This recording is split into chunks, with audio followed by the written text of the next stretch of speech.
Les soft skills sont un concept de plus en plus présent quand on parle de ressources humaines. On parle de compétences relationnelles et personnelles, de compétences de groupe, de compétences de personnes, et elles intéressent tout particulièrement les managers.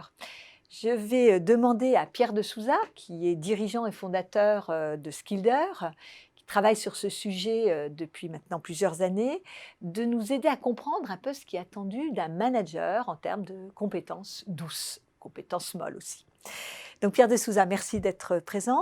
Donc vous travaillez sur la modélisation des soft skills de façon à les rendre observables et évaluables, et donc améliorables.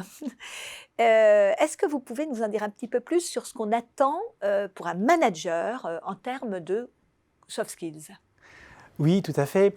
Les entreprises qu'on rencontre, elles expriment souvent des besoins en matière de recrutement et de formation autour de grands champs de compétences qui vont être le leadership, l'accompagnement au changement, le sens du collectif, l'organisation, l'adaptabilité, la capacité d'analyse. Les compétences qui sont exprimées de cette manière-là, en fait, ce sont plutôt des agglomérats de compétences. Et en réalité, les comportements qui sont derrière cela, ils sont multiples.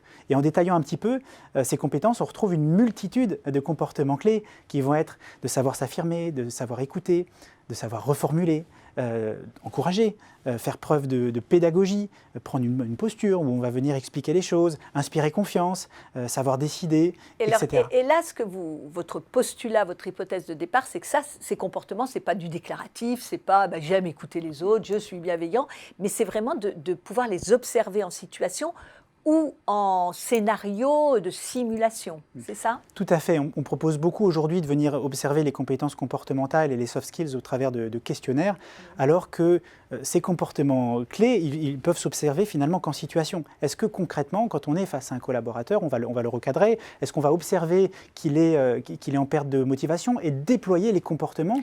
Donc ça peut être une aide puissante pour un manager et ses équipes, pour avoir plus de, ou lui-même avoir plus de réflexivité par rapport à la façon dont il se comporte, non pas la façon dont il s'imagine. Tout à fait, parce que quand on s'observe en situation, on est en mesure de détecter des comportements qui peuvent être tacites ou naturels et venir activer pour les réajuster ou les déployer au bon moment. Et en effet, apprendre à hocher la tête ou à avoir un comportement empathique, sourire, c'est plus concret que de dire « sois bienveillant ». Oui, exactement. C'est-à-dire, il faut être bienveillant. C'est souvent des injonctions qu'on voit dans les entreprises. Voilà. Mais comment concrètement on déploie une bienveillance? Comment on crée une culture de bienveillance dans son équipe? Eh bien, c'est en recadrant des comportements toxiques, c'est en manifestant son écoute au bon moment, c'est en posant des questions et des questions peut-être de suivi pour aider, etc., etc. Et donc, c'est sur ces petites briques que vous travaillez. Par contre, il y a aussi un côté obscur des soft skills. Elles ne sont pas toutes positives.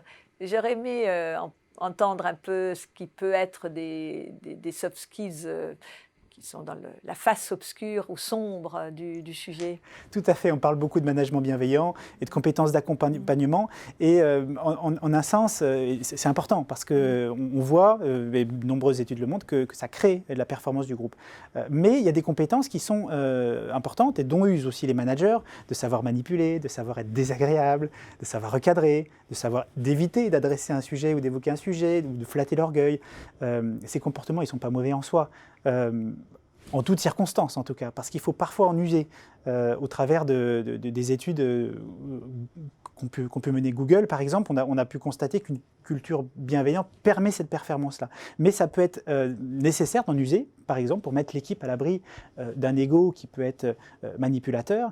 Ça peut être important de venir déjouer ces manipulations, de le recadrer.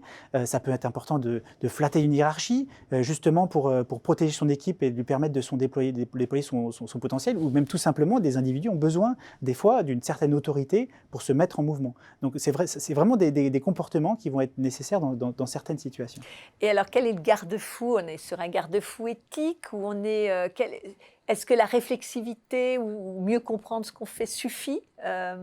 Comment est-ce que vous pouvez aider les entreprises à ce flou, cette zone grise entre le bon comportement ou souhaitable et celui qui est quand même intéressant mais qui pourrait être vu comme moins positif? Oui, tout à fait. Déjà, la première chose, c'est d'en prendre conscience. Oui. C'est-à-dire qu'à un moment donné, on sait qu'il faut recadrer un collaborateur qui va dépasser les limites, qui va être incisif, qui va être manipulateur, etc., etc. Mais on aura tendance, en tant que manager, et c'est naturel, à plus facilement recadrer un collaborateur qui va nous demander des congés un peu abusifs et qui est un peu discret, plutôt que la personne qui va demander des congés un peu abusifs, mais qui va être insistant. Alors que c'est probablement précisément l'inverse qu'il faudrait faire. Mais de venir justement mettre en situation cette dualité de mise en situation par rapport à un collaborateur plutôt souple et un collaborateur plutôt incisif, et de constater que notre comportement, il diffère en fonction de cet interlocuteur, et que la balance entre nos compétences de recadrage devrait peut-être être inversée à ce moment-là. En vous entendant, j'ai l'impression que ce qu'on a beaucoup fait pendant des décennies sur les hard skills, les compétences dures, est en train de se mettre en place tout doucement, avec des travaux comme les vôtres, sur les soft skills. Oui, tout à fait. Alors, je ne sais pas si on peut dire cela de cette manière-là, mais finalement, de faire devenir les soft skills des hard skills en les décrivant, nous permet de les observer, nous permet de les mesurer, et donc nous permet de les améliorer. Et de sortir de la boîte noire dans laquelle elles sont quand même, pour le moment, largement enfermées. Tout à fait. Merci Pierre de Souza de cet éclairage.